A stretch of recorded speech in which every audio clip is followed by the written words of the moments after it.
Olá, pessoal!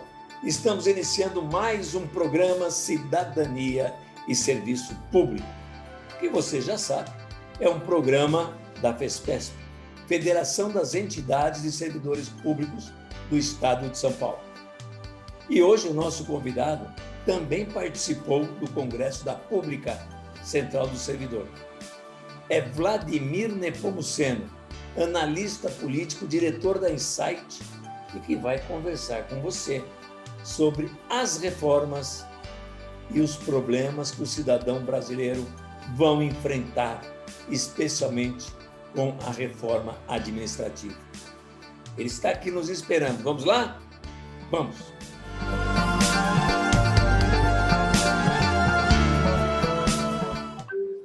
Todos que têm acompanhado as colocações da Pública, não só da Pública, das várias entidades, conhecem já o Vladimir Nepomuceno. Vladimir, eu acho que tem diversas lives por dia, tudo para responder às questões que assustam muito os servidores e que, na verdade, é uma preocupação nacional, é uma preocupação do serviço público, do atendimento à população brasileira. Então, imediatamente, já passo a palavra ao Vladimir Nepomuceno. Bom, primeiro, cumprimentar mais uma vez a Pública pelo evento. Esse congresso ele cai como uma luva no momento que a gente está vivendo agora.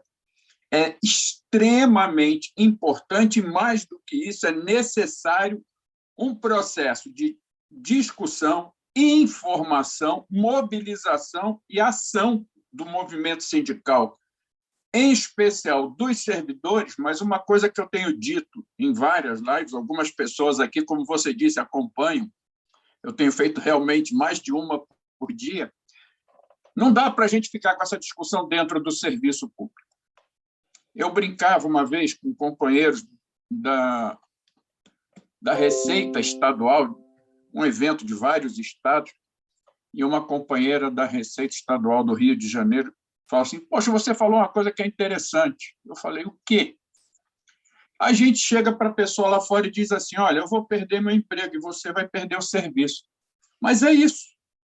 Então, eu acho que está na hora da gente chamar quem não é servidor público para saber o que está acontecendo nesta maldita reforma, que não é a reforma administrativa, que a reforma não é a PEC 32.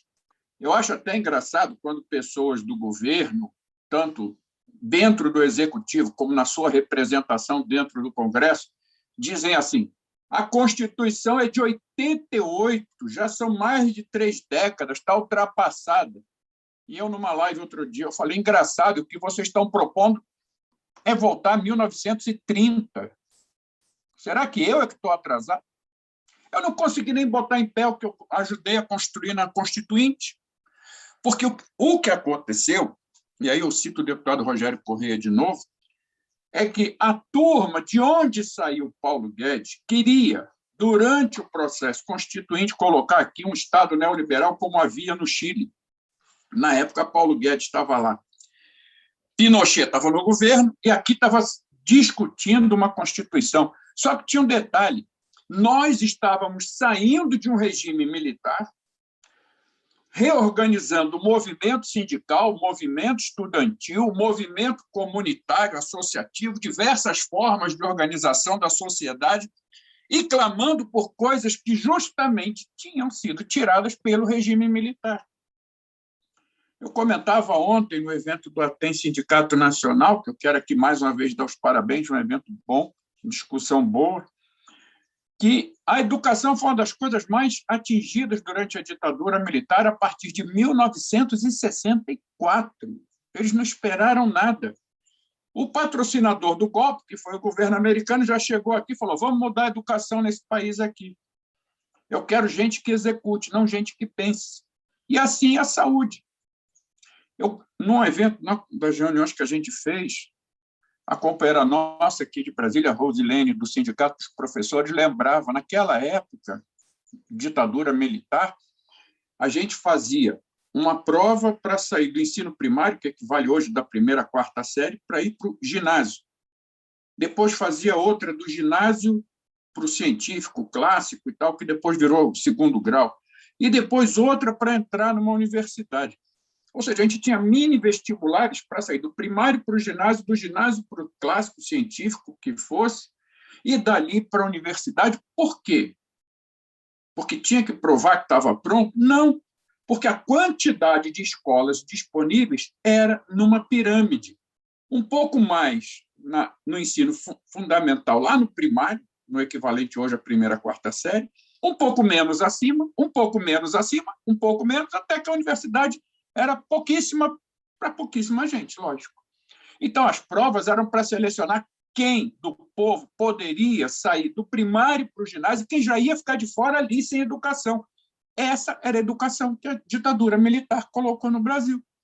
Não era educação pública para todo mundo, e muito menos de graça. Na saúde, a mesma coisa.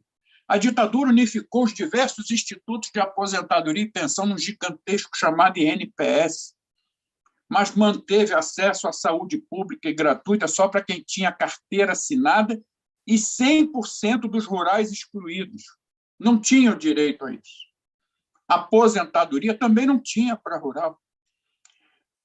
E o que a gente conhece hoje como BPC, benefício de prestação continuada, para aquelas pessoas que não puderam contribuir no tempo necessário, até uma determinada idade, para a Previdência, foi uma coisa que nós colocamos na Constituinte. Significa que aquelas pessoas, justamente as mais carentes, as mais necessitadas, chegavam numa idade onde não podiam nem conseguir trabalho, nem informal, mas tinham que fazer alguma coisa, porque não tinha um benefício assistencial. E nós pegamos um modelinho europeu do pós-guerra e trouxemos para cá, que é o chamado Estado do Bem-Estar Social. Saúde para todo mundo, educação para todo mundo, previdência para todo mundo, assistência social para todo mundo. E começamos a fazer isso. E para botar isso em pé, eu precisava de gente trabalhando na saúde, na educação, na previdência social, em todas as áreas de atendimento às necessidades da população, as chamadas políticas sociais. E colocamos uma lista básica, não é a lista mais completa possível, mas é o que nós conseguimos no artigo 6º da Constituição. Não por acaso, é o artigo dos direitos sociais. Moradia, alimentação, proteção à mulher, proteção ao idoso, ao deficiente, e tudo que a gente falou aqui, saúde, educação, previdência, assistência e tudo mais. Para botar isso para funcionar, precisa de gente, e essa gente é servidor. E se vai atender a necessidade da população, tem que ter as garantias de ser um representante do Estado naquela política pública sem sofrer influência de políticos regionais ou nacionais, sem sofrer influência de grandes empresários, sem sofrer influência de qualquer um que não queira que aquilo ali aconteça. Tudo bem, nós tivemos muita dificuldade, porque, dependendo do governo que teve, nós tivemos muita luta. Por exemplo, eu sou servidor de carreira do INSS e, na época, a gente conseguiu, na Constituinte, juntar Previdência, Assistência Social e Saúde na Seguridade Social.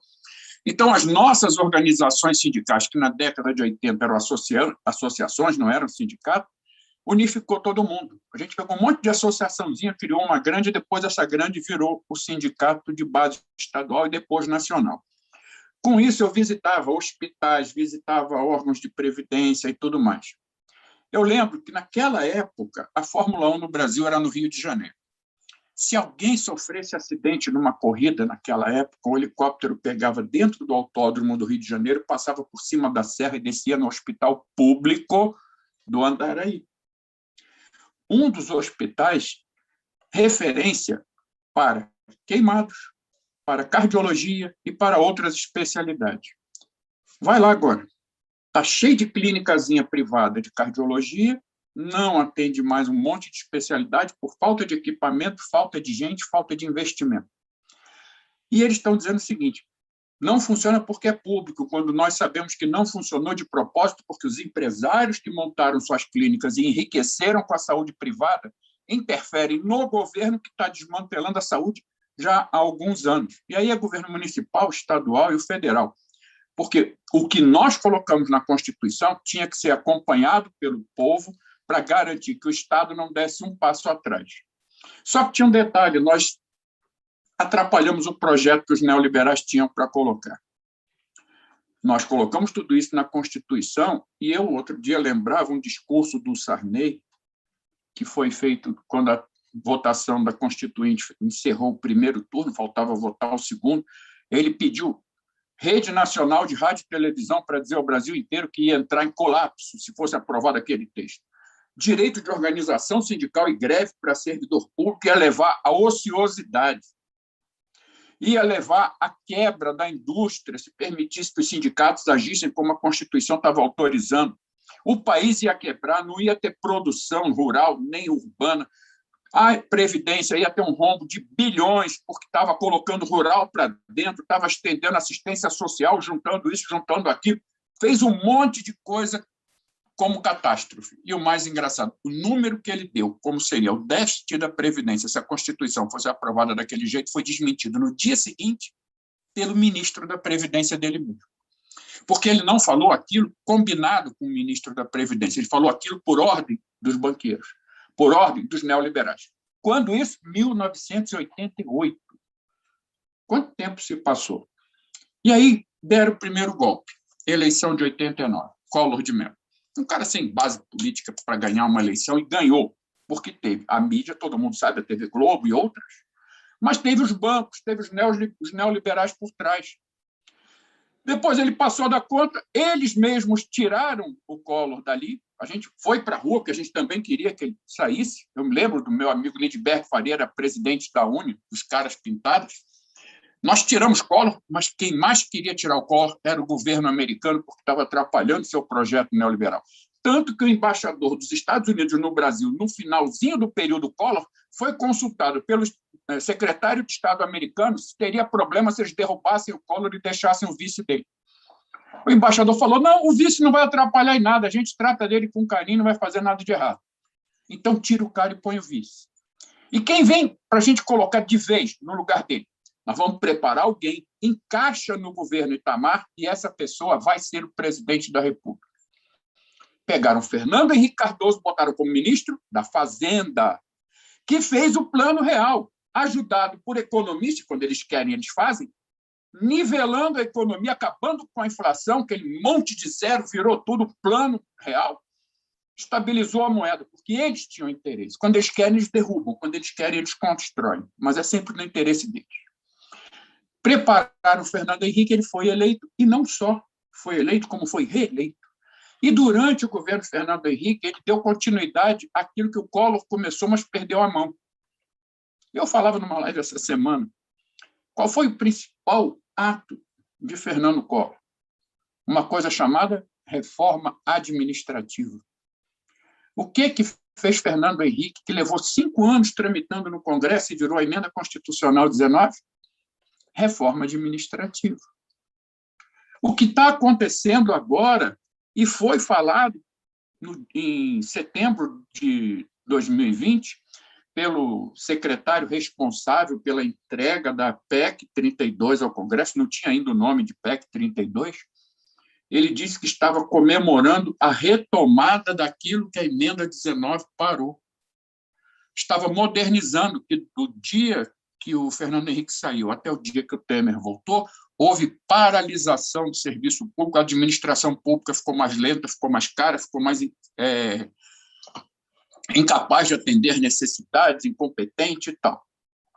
Eu achava engraçado, eu vi aquilo, ele falando aquilo ao vivo, eu achei engraçado pelo seguinte, foi quando a gente mais investiu no serviço público. Eu estava no governo na época, nós fizemos a maior quantidade de concurso em todas as áreas, reestruturamos a maioria das carreiras, demos um mínimo de recuperação do poder de renda do servidor público, abrimos unidades de ensino, universidades e institutos federais Brasil afora, permitimos, através de programas, que o pobre começasse a acessar a universidade porque não acessava.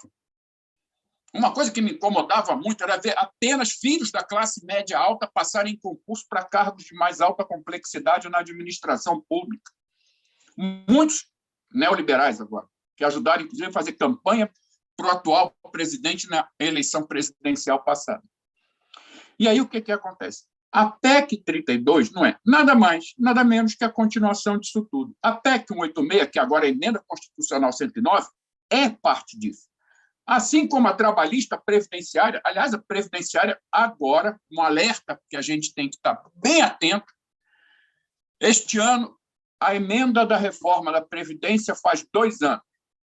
E quem lê o texto ou se lembra dos debates, diz, e a gente dizia isso, os parlamentares da oposição diziam isso, o problema da reforma da Previdência é a desconstitucionalização, ou seja, tirar da Constituição uma série de pontos e jogar para ser regulamentado em lei.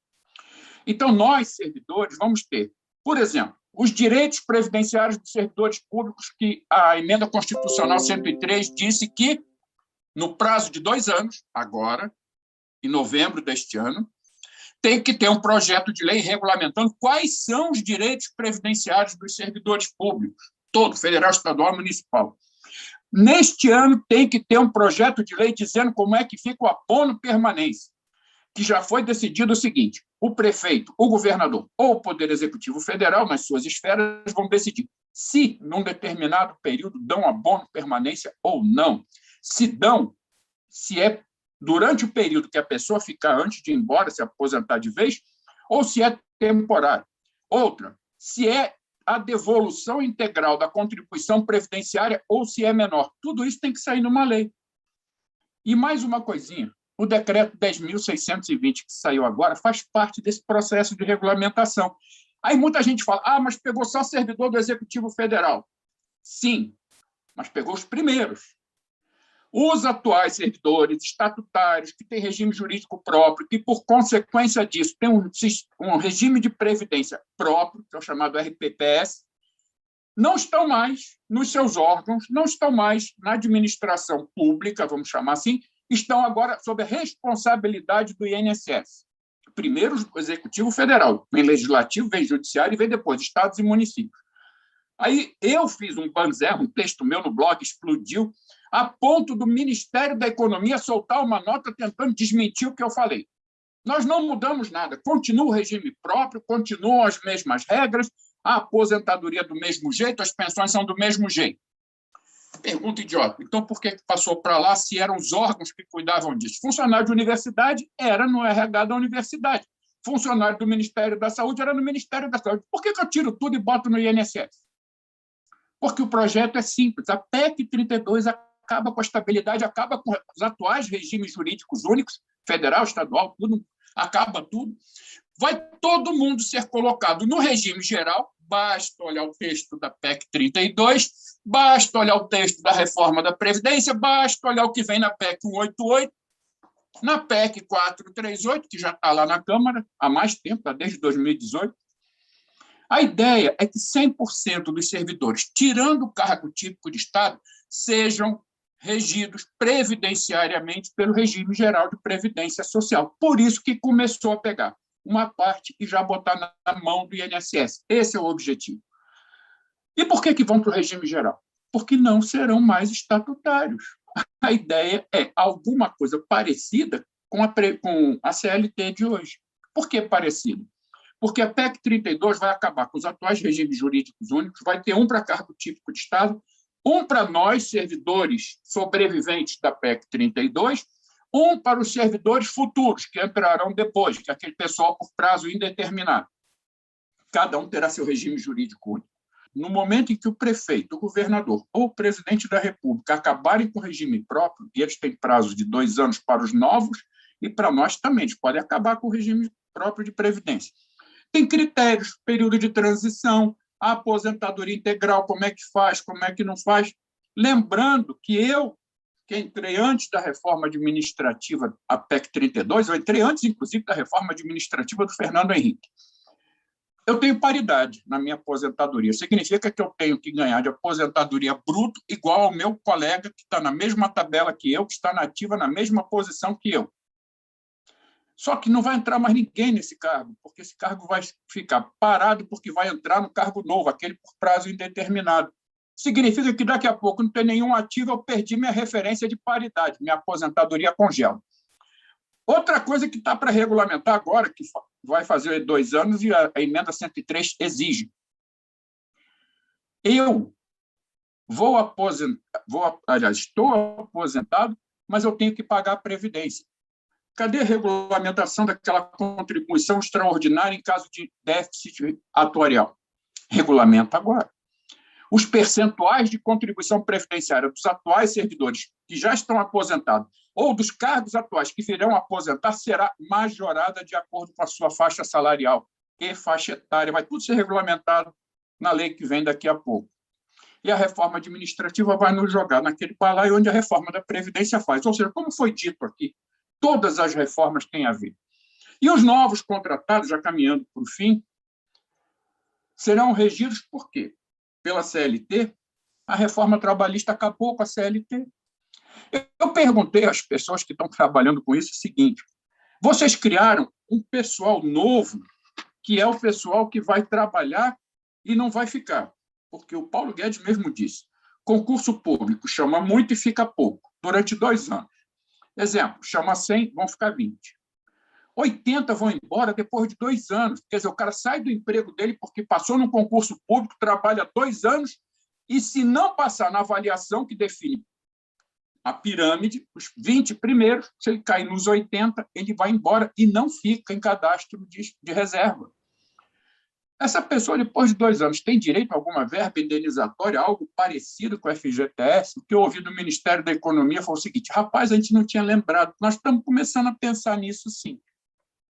O que nós vamos ter depois da PEC 32, se ela virar emenda constitucional do jeito que está, é, primeiro, um artigo 84 da Constituição que vai permitir ao presidente da República fechar órgãos, fundir órgãos, mudar a estrutura dos órgãos, por decreto, sem perguntar ao Congresso.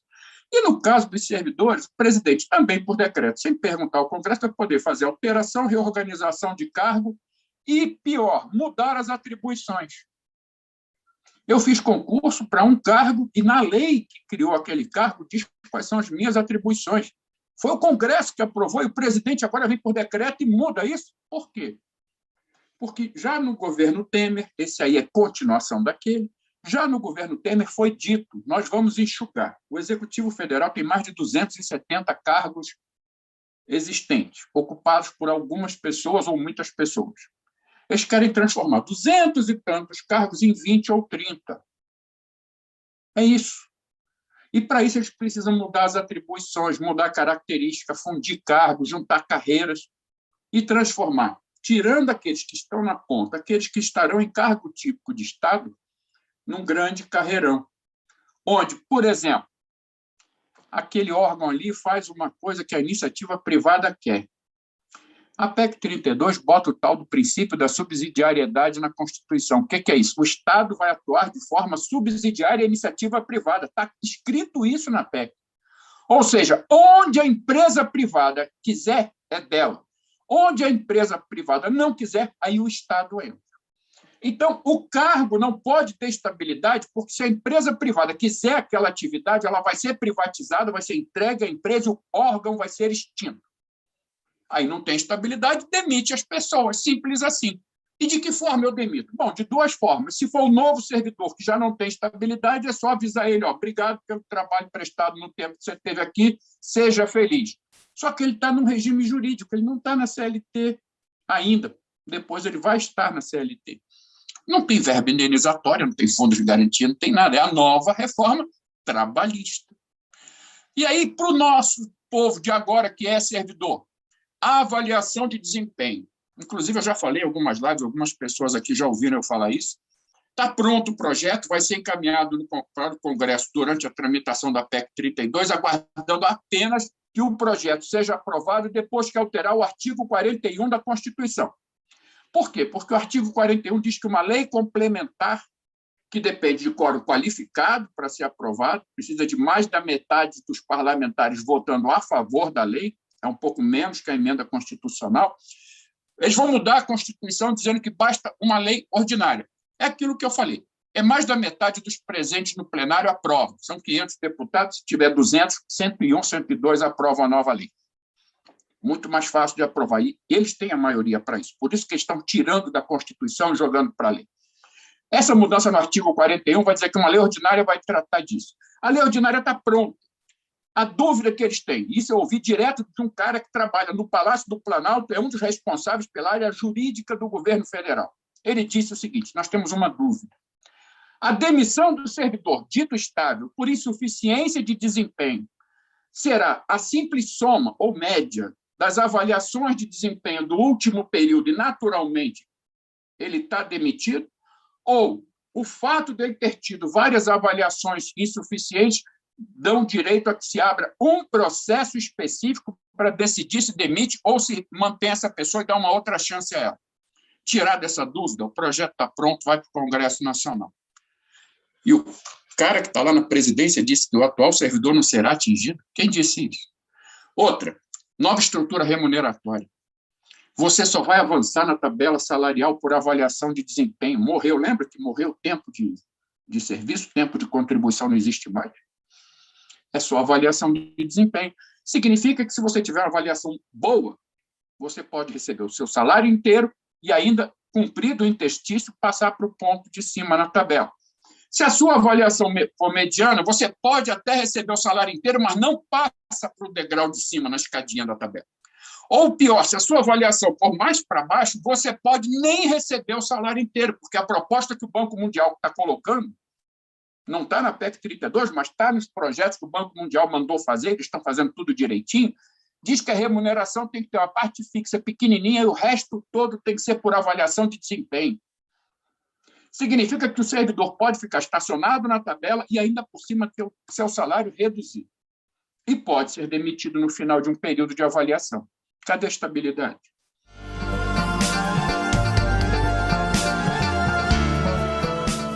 Chegamos ao fim de mais um programa Cidadania e Serviço Público.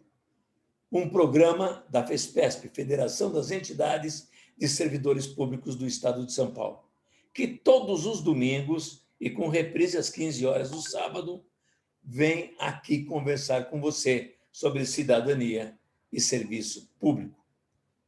Não esqueça, no próximo domingo estaremos de volta às 21 horas na TV. Venha, esperamos você.